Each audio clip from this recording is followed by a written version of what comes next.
નમસ્કાર મિત્રો, આપ સૌની સાથે હું છું રીના તલસાણિયા અને આજે આપણે ઇન્ટ્રોડક્શન ટુ સોશિયોલોજી એટલે કે સમાજશાસ્ત્રનો બેઝિક પરિચય જોવા જઈ રહ્યા છીએ.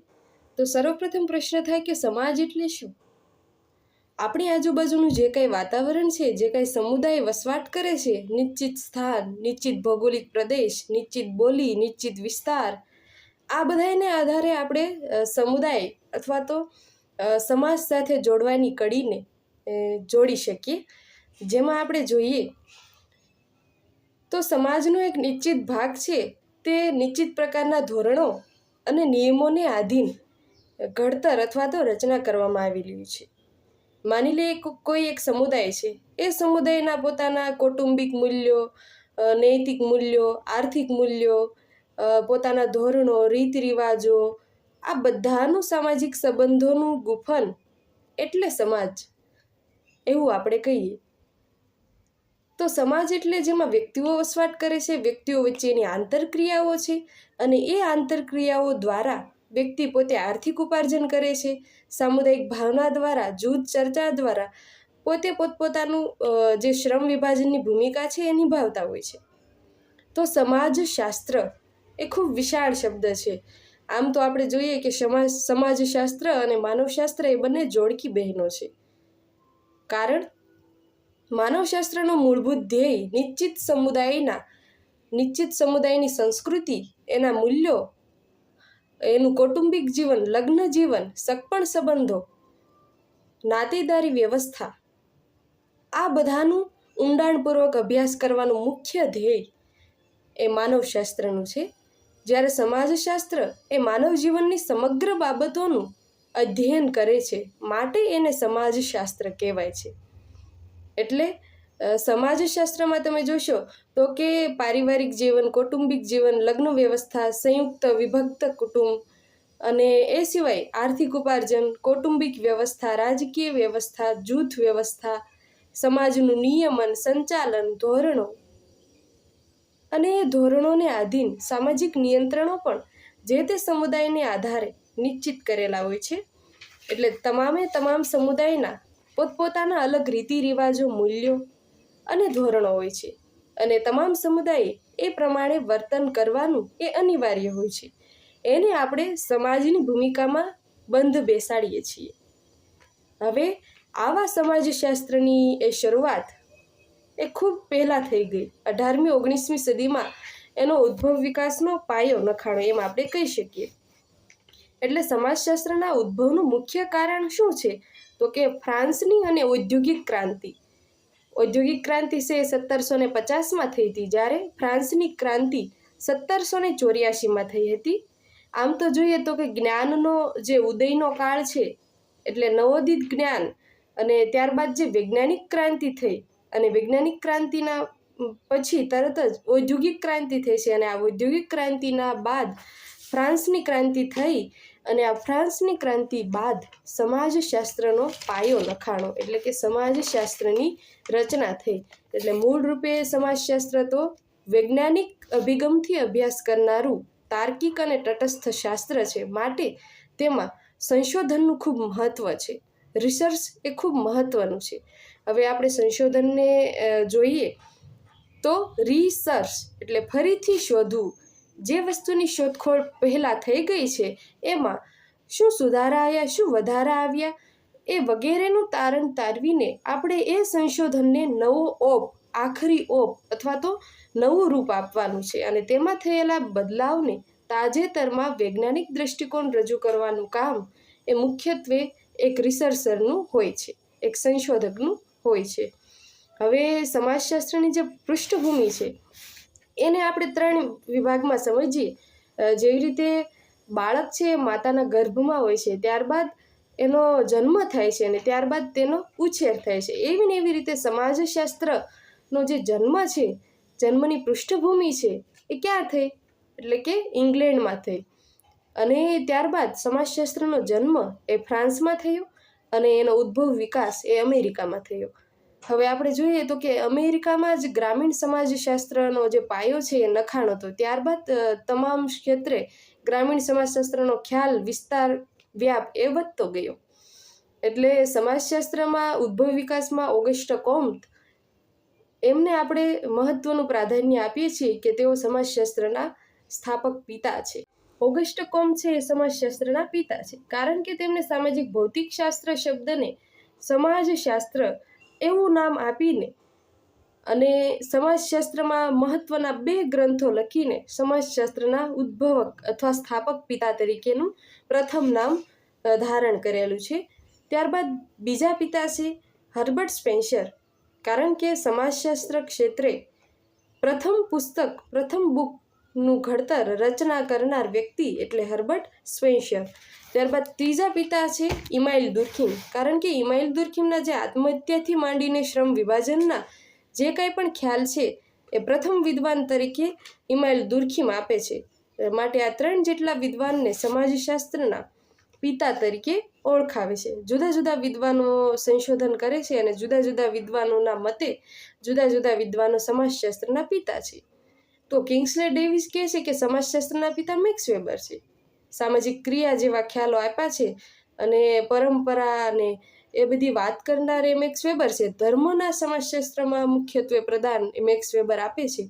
માટે કિંગ્સલે ડેવિસના મતે તો એવું છે કે સમાજશાસ્ત્રના પિતા એટલે મેક્સ વેબર. બીજી બાજુ બોગાર્ટ્સ એમ કહે છે કે જોની વિકો સમાજશાસ્ત્રના પિતા છે, કારણ કે તેમણે સહયોગની અવધારણા આપી છે જે ખૂબ વિશિષ્ટ છે. પણ તમે જુઓ તો કે પ્રિન્સિપલ ઓફ સોશિયોલોજી એ પ્રથમ બુકનું ઘડતર કરનાર એટલે હર્બર્ટ સ્પેન્સર, એટલે ઘણા લોકો હર્બર્ટ સ્પેન્સરને પણ સમાજશાસ્ત્રના પિતા ગણે છે. પણ આપણે મૂળ રીતે જોઈએ તો સમાજશાસ્ત્ર શબ્દની સ્થાપના કરી સમાજશાસ્ત્રમાં પ્રથમ પ્રદાન આપનાર સામાજિક ભૌતિક શાસ્ત્ર શબ્દ બદલીને સમાજશાસ્ત્ર એવો 1938માં શબ્દ આપનાર એટલે આપણા ઓગસ્ટ કોમ્ત. માટે આપણે તેમને સમાજશાસ્ત્રના પ્રથમ પિતા અથવા પિતામહ તરીકે ઓળખીએ છીએ. અને મુંબઈ યુનિવર્સિટીમાં સર્વપ્રથમ સોશિયોલોજી ડિપાર્ટમેન્ટની શરૂઆત કરનાર અધ્યક્ષ 1919માં એવા પેટ્રિક ગિટ્સ છે કે જેમને મુંબઈ યુનિવર્સિટીમાં પ્રથમ લેક્ચર લીધો હતો. એવી ને એવી રીતે લખનૌમાં 1921માં રાધાકમલ મુખર્જીએ સમાજશાસ્ત્રમાં પ્રદાન આપ્યું છે. મૂળે ભારતના અને મુંબઈ યુનિવર્સિટીમાં સમાજશાસ્ત્રનું પ્રદાન આપનાર એવા આપણા ભારતીય સમાજશાસ્ત્રી તરીકે આપણે ઓળખીએ તો એવા GS ઘુરીએ છે. એટલે સમાજશાસ્ત્રના આ બેઝિક ખ્યાલને આપણે સમજવો એ ખૂબ જરૂરી છે. ત્યારબાદ આપણે સમજી શકીએ કે સમાજ શું છે અને તેમાં રહેલા ખ્યાલોનું પુનરાવર્તન, અધ્યયન અને સંશોધન કઈ રીતે થાય છે. એટલે સમાજશાસ્ત્ર છે એમ આમ જોઈએ સોશિયોલોજી, સોશિયસ એ લેટિન શબ્દ છે, લોગોસ ગ્રીક શબ્દ છે. આ બંનેને ભેગું કરીને સમાજશાસ્ત્રનું જે અધ્યયન છે એ કરવામાં આવ્યું છે. આમ તો તમે જુઓ તો કે સમાજશાસ્ત્રમાં ઘણા બધા વિદ્વાનોએ પ્રદાન પણ આપેલું છે અને સમાજશાસ્ત્રની ઘણી બધી શાખાઓ પણ છે. કેવી? ગ્રામીણ સમાજશાસ્ત્ર, નગર સમાજશાસ્ત્ર, કુટુંબનું સમાજશાસ્ત્ર, શિક્ષણનું સમાજશાસ્ત્ર, પ્રાદેશિક સમાજશાસ્ત્ર, ઔદ્યોગિક સમાજશાસ્ત્ર, જ્ઞાનનું સમાજશાસ્ત્ર, આરોગ્યનું સમાજશાસ્ત્ર એટલે કે તબીબીનું સમાજશાસ્ત્ર, એને આપણે ઔષધિનું સમાજશાસ્ત્ર અથવા ઔષધનું સમાજશાસ્ત્ર તરીકે પણ ઓળખીએ. એ જ રીતે સામાજિક માનવશાસ્ત્ર, સમાજલક્ષી મનોવિજ્ઞાન, પ્રત્યાયનનું સમાજશાસ્ત્ર, ધર્મનું સમાજશાસ્ત્ર, મહિલાઓનું સમાજશાસ્ત્ર, સાહિત્યનું, વિકાસનું, યુવાનોનું, કાનૂનનું, પ્રત્યાયનનું, જાતિનું, આવા તો કેટલાય સમાજશાસ્ત્રની શાખાઓ છે જેના દ્વારા BA અથવા તો માસ્ટર લેવલે સમાજનો જે મૂળભૂત પાયાનો ખ્યાલ છે અને વિશિષ્ટતાનો ખ્યાલ છે એ ભણવામાં આવે છે. હવે આવા મૂળભૂત ખ્યાલોમાં ઓગસ્ટ કોમ્ત છે એ પ્રત્યક્ષવાદનો સિદ્ધાંત આપે છે, જ્ઞાનના 3 સ્તરનો સિદ્ધાંત આપે છે, વિજ્ઞાનોનું વર્ગીકરણ એટલે કે પુનર્નિર્માણ, સામાજિક સ્થિતિકીય અને ગતિશાસ્ત્રનો સિદ્ધાંત એ આપણા ઓગસ્ટ કોમ્ત આપે છે. ઇમાઇલ દુર્ખિમની વાત આવે તો એમને આત્મહત્યાનો સિદ્ધાંત, શ્રમ વિભાજનનો સિદ્ધાંત, સામાજિક તથ્ય અને સામાજિક એકતાનો સિદ્ધાંત આપનાર વિદ્વાન એટલે આપણા ઇમાઇલ દુર્ખિમ. એવી રીતે કાર્લ માર્ક્સનું જોઈએ તો ઐતિહાસિક ભૌતિકવાદ, વર્ગ સંઘર્ષનો સિદ્ધાંત, એલિયનેશન એટલે કે નોકરશાહીનો સિદ્ધાંત, આ તમામ સિદ્ધાંત એ કાર્લ માર્ક્સે આપેલા છે. અને તમે ગાંધીને જોશો કે કાર્લ માર્ક્સને જોશો તો તમને ખબર પડશે કે આ બંને વિદ્વાનોના જે પણ સિદ્ધાંતો છે એ આજે પણ યથાર્થ છે. એટલે તમે જો વર્ગ સંઘર્ષનો જે સિદ્ધાંત છે એ આજે પણ લાગુ પડે છે કે ઉચ્ચ વર્ગ છે એ અમીર વર્ગનું શોષણ કરે છે, વધારે કામ કરાવીને ઓછું વેતન ચૂકવીને એની પાસેથી શ્રમ વધારે કરાવે છે અથવા વધારે કલાકમાં કામ કરાવે છે. જો કે આપણા નિયમ પ્રમાણે આપણે કોઈ પણ મજૂર પાસે 6 થી 8 કલાકનું કામ કરાવી શકીએ, પણ અમુક પ્રકારના માલિક છે એ પોતાનાથી નીચી કક્ષામાં જે કામ કરતા મજૂરો છે એમનું શોષણ કરતા હોય છે. એટલે જે આ વર્ગ સંઘર્ષનો સિદ્ધાંત છે આજે પણ એટલું જ લાગુ પડે છે. બીજો છે ઐતિહાસિક ભૌતિકવાદ. જે ભૌતિકતા છે આજના સમયમાં ખૂબ વ્યાપ થઈ રહ્યો છે. એટલે ભૌતિકતાનો જે ખ્યાલ છે, સાધન, સગવડ, સુખ, સંપત્તિ, આ બધું જે પ્રાપ્ત કરવાનો ખ્યાલ છે એ કાર્લ માર્ક્સે આપ્યો છે અને જે આજે સંપૂર્ણ રીતે યથાર્થ છે. મેક્સ વેબરની આપણે અગાઉ વાત કરી કે તેમનું ધર્મના સમાજશાસ્ત્રમાં ખૂબ મહત્વનું પ્રદાન છે. એમને 6 જેટલા ધર્મની વાત કરી છે. એ સિવાય સામાજિક ક્રિયા શું છે, કોની ક્રિયા કહીશું? જો તમે રસ્તા ઉપર જતા હો, બધા જ લોકો છત્રી ખોલે છે અને તમે પણ છત્રી ખોલો છો, તો એ સામાજિક ક્રિયા છે? કે પછી 2 સાયકલ સવારો અથડામણ થાય છે અને બાજુમાંથી પસાર થઈ જાય, એ સામાજિક ક્રિયા છે? નહીં. 2 સાયકલનું અથડામણ થાય છે અને એકબીજા પ્રત્યે વાતચીત, પ્રત્યાયન થાય અથવા તો ઝઘડો થાય ત્યારે એ સામાજિક ક્રિયા છે. એ જ રીતે મેક્સ વેબરે આદર્શ પ્રકાર, સામાજિક સત્તાનો ખ્યાલ, લોકશાહી અને નોકરશાહીનો ખ્યાલ આપ્યો છે. હવે મેક્સ વેબરના ખ્યાલને આપણે જોઈએ તો પ્રત્યેક વ્યક્તિ સામાજિક ક્રિયા અવારનવાર કરે જ છે. આદર્શ પ્રકારનો જે ખ્યાલ છે એ પણ આજે લાગુ પડે છે. સામાજિક સત્તા વર્તમાન યુગે રાજશાહી એટલે કે લોકશાહી, નોકરશાહી, આ તમામ ખ્યાલ સાથે ઘેરાયેલો છે.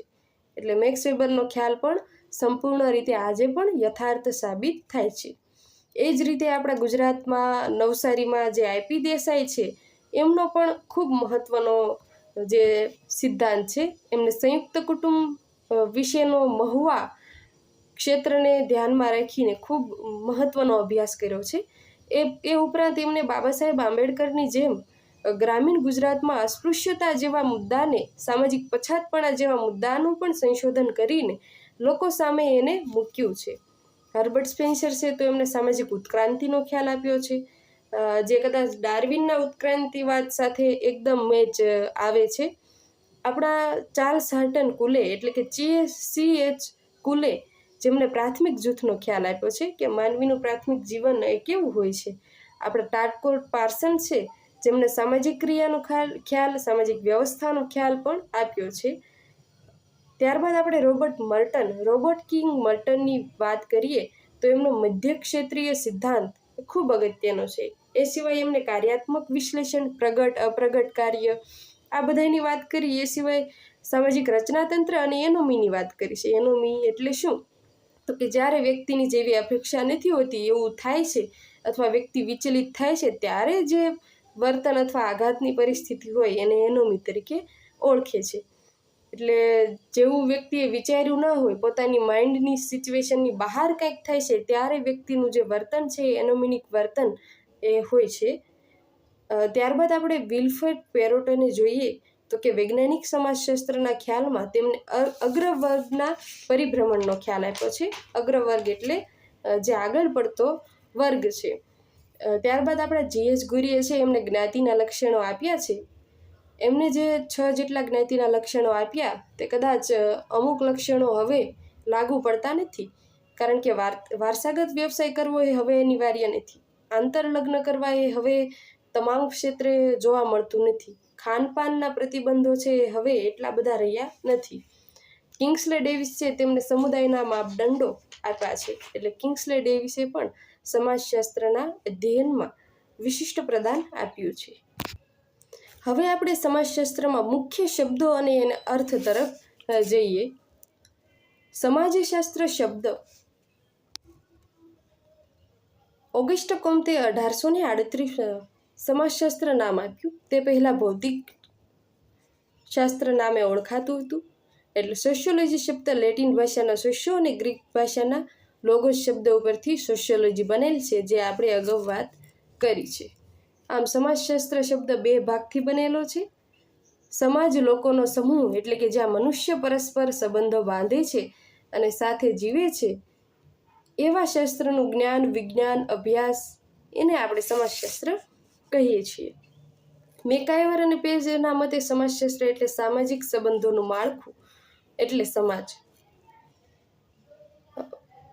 ત્યારબાદ સરળ શબ્દોમાં સમાજશાસ્ત્રને જોઈએ તો માનવી, સમાજ, પરંપરા, સંસ્થા અને સંબંધોનો વૈજ્ઞાનિક અભ્યાસ એટલે સમાજ. કિંગ્સલે ડેવિસ કહે છે કે સમાજશાસ્ત્ર એ સમાજની રચના અને કાર્યપ્રણાલીનું વિજ્ઞાન છે. સંશોધન એટલે શું? તો કે વૈજ્ઞાનિક પદ્ધતિ દ્વારા જાણકારી મેળવવી, માહિતી મેળવવી, એને આપણે સંશોધન કહીએ. પોલિંગ યંગ નામના વિદ્વાન કહે છે કે સંશોધન એટલે વૈજ્ઞાનિક પદ્ધતિ દ્વારા સમાજના તથ્યોને શોધવાની ક્રિયા એટલે સામાજિક સંશોધન. એવી ને એવી રીતે સર્વેક્ષણ માટે ગુડ્ડે અને હટ કહે છે કે સર્વેક્ષણ એ એકત્ર કરવાની એવી પદ્ધતિ છે જેમાં મોટા પ્રમાણમાં લોકો પાસેથી ચોક્કસ માહિતી મેળવવામાં આવે છે. સરળ શબ્દોમાં સર્વેક્ષણ એટલે લોકો પાસેથી મેળવેલી માહિતીનું સામાજિક સમસ્યાની પરિસ્થિતિનો અભ્યાસ કરવાની રીત. એવી ને એવી રીતે નિરીક્ષણ એટલે માત્ર જોવું નહીં. નિરીક્ષણ એટલે જ્ઞાનેન્દ્રિયો દ્વારા થતો પ્રત્યક્ષ અનુભવ. જ્ઞાનેન્દ્રિયો એટલે આપણું આંખ, નાક, કાન, આ બધી આપણી જ્ઞાનેન્દ્રિયો છે. જીભ, સ્પર્શ. એટલે તમે કોઈ એક સામાન્ય વ્યક્તિ સામેનું વૃક્ષ હોય અને ત્યાં એક પક્ષી બેઠું છે એને જુએ છે, એ એટલે નિરીક્ષણ નહીં, એ તો માત્ર જોવું થયું. પણ એક સોશિયોલોજીનો વિદ્યાર્થી જ્યારે એ પક્ષીના તમામ હાવભાવથી લઈને એની વર્તન શૈલીને જોશે તો એ નિરીક્ષણ થયું ગણાય છે. એટલે નિરીક્ષણ એટલે કોઈ ઘટના કે વ્યક્તિને પ્રત્યેક જોઈને માહિતી એકત્ર કરવાની રીત અથવા પદ્ધતિ છે.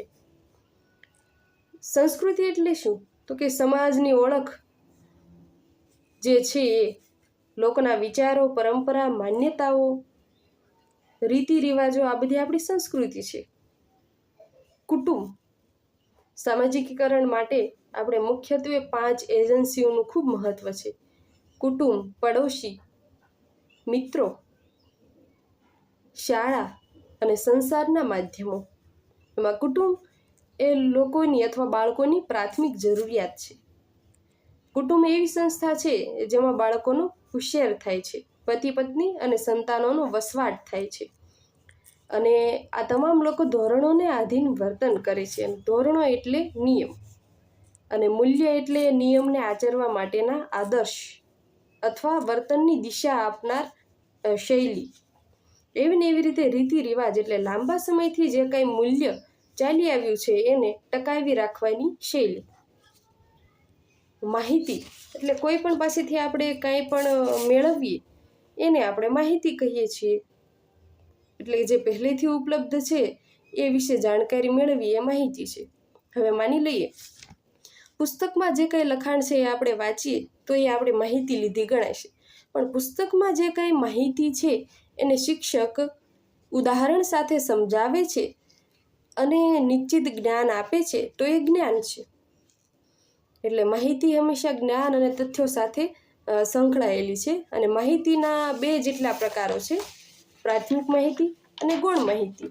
પ્રાથમિક માહિતી એટલે સંશોધક જે તે ક્ષેત્રે જઈને પોતે જ્ઞાનેન્દ્રિયોના ઉપયોગ દ્વારા માહિતી મેળવશે.